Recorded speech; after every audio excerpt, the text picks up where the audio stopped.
Let's continue to read the essay Time and Memory, Concert Life, Science and Music in Brahms, Vienna. In the decade of the 1880s, a resident of Vienna, lucky enough to possess a subscription to the Vienna Philharmonic, which began its tradition of a limited series of regular concerts only in the 1860s, had to wait for nearly a decade to hear all Beethoven's symphonies performed by a professional orchestra.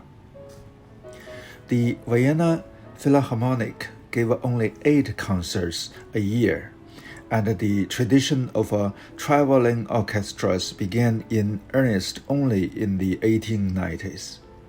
Brahms was in his 20s when he first heard Beethoven's Ninth Symphony in Cologne.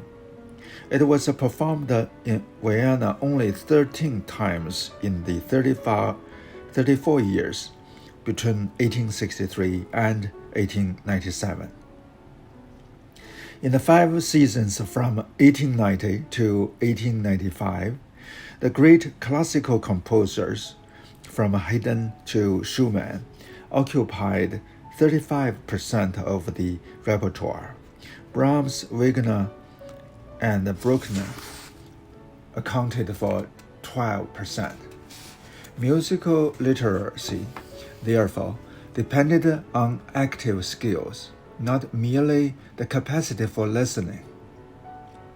When Brahms continually emphasized the need for proper learning, the value of hard work, and the essentials of the craft and technique of a musical composition, in the sense of historical models as well as normative, aesthetic imperatives, and when later in life he complained bitterly about the level of contemporary musical education and training. He was expressing more than his legendary habits of being critical and self-critical. He was articulating a form of generational and cultural criticism. The transition from the first generation in the musical public to the third generation included a weakening of the skills of literacy, the kind that made Elizabeth von Hauser-Zemberg so alluring. This included the capacity to read a score and hear music, to write down what one heard as well as to play and sing new and old printed music. The shift to piano-based music education and the increasing opportunity, however limited, to be a mere listener only served to weaken the level of active literacy, much less thorough training. Brahms articulated a widespread concern for the decline in standards that accompanied the extension of the audience during his lifetime. The newer generation became the consumers of lexica, concert guides, and journalistic accounts, genres that experienced enormous success in the 1880s and 1890s. Hermann Kastschuma's famous concert guide, which first appeared in 1887, excerpt appears elsewhere in this volume, gives a glimpse of the standard of education in the late 19th century. Klezmer assumed sufficient training to hear key changes, melodic lines, and orchestral timbres. The Vienna Philharmonic first felt the need in the 1890s to introduce written descriptive program notes. In both these notes and Klezmer's guide, narrative description functioned as a translating mechanism designed to enable the hearer to follow and remember by offering a descriptive narration akin to prose fiction, travel guides, or journalistic reportage. Part of the impetus behind the criticism of Wagner and Bruckner that came from Brahms' amateur partisans in Vienna, such as Theodor Burroughs, for example, was the recognition that Wagner, through use of leitmotifs and thematic repetition, and Bruckner, through his own reliance on repetitions and extended moments of exposition, pandered to the new habits of hearing. Their popularity, Burroughs suspected, was the result of the public ignorance and insufficient musical education. Brahms demanded the true Canuzar, the musical cognoscenti of his and Hans Licht's generation, who understood the communicatory power and the logic of music alone, and could hear a dense, purely musical discourse as a result of the shift in music education. The superficial foreground habit of hearing, recognizable in programs, notes, and guides, became the norm. It was against this norm that both Heinrich Schenker and Arnold Schoenberg, following explicitly a concept of a form and technique derived from their understanding of Brahms, and mirroring Brahms' own critique of a composition, his own and others, would expand their unforgettable vitriol. Vitriol.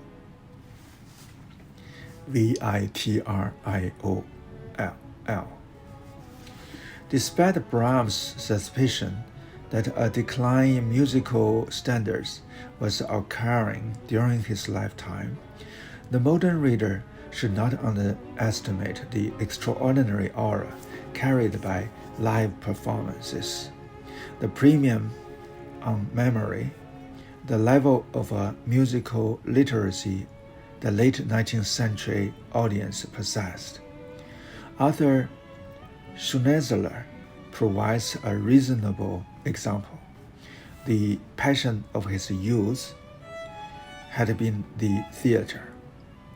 Although Schnetzler was trained as a physician, he played the piano well, using the instrument in quiet, typical middle-class fashion, playing four-hand repertoire with his mother and later with the music critic and theorist Victor Zuccarcano, often reading through orchestral music.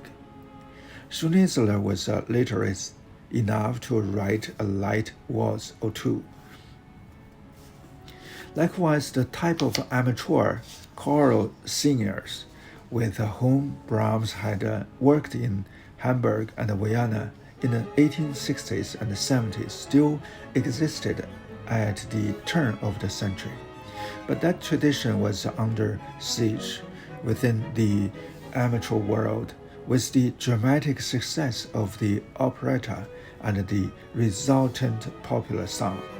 In short, a dimension of Brahms' self-image as the last of a tradition, and the view of him as a conservative and poised toward the past and not the future, was the consequence of his sense that a tradition within the music public was dying.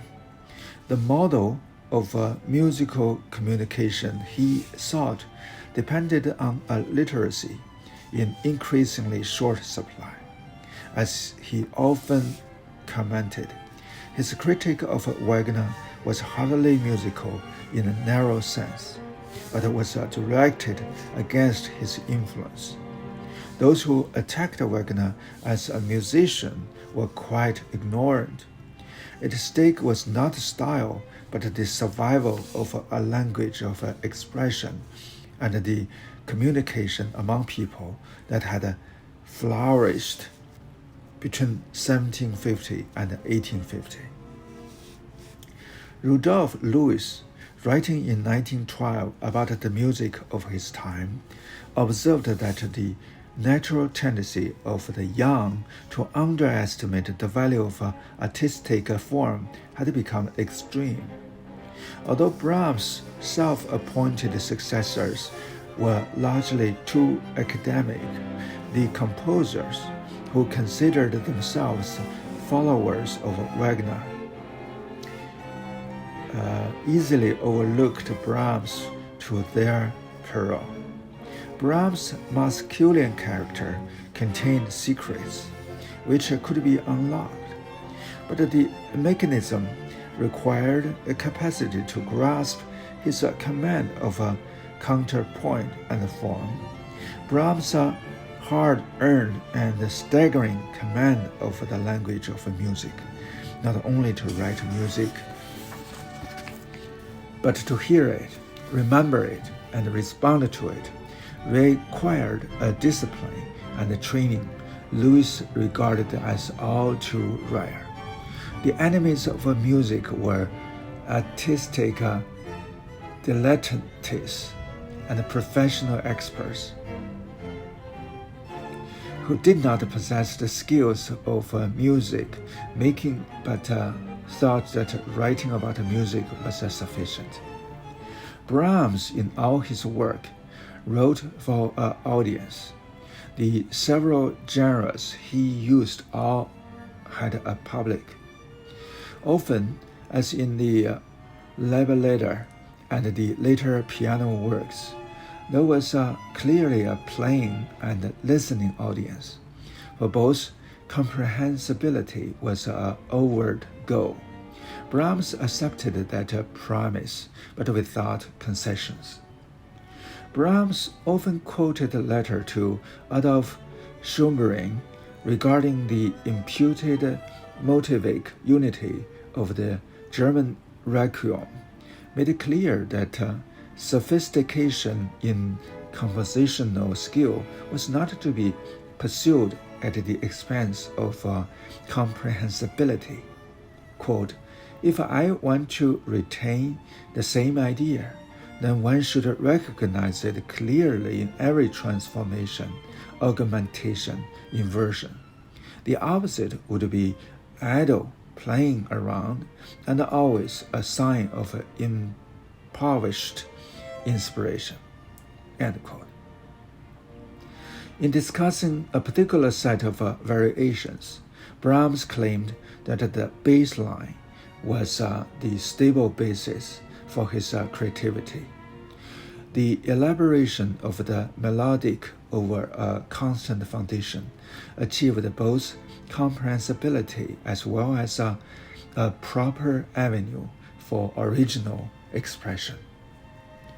If music was to be its own communicative medium, then subtlety in elaboration, the development across a long form of ideas, and a new landscape of a musical imagination and expression had to carry the player and or listener along.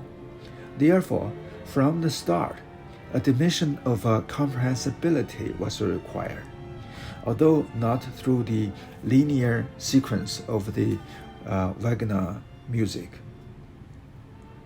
The comprehensibility was contingent on a deeper level of musical education. This conceit was only strengthened by the polemical example and perspective articulated in Schumann's critical writings. Brahms' ideal audience, whether in the short piano works, the German Requiem, the symphonies, the songs, or the chamber music, were individuals who could either play or follow him, and in Louis' words, uncover the hidden soul of Brahms' world of sound. That's the end of this section.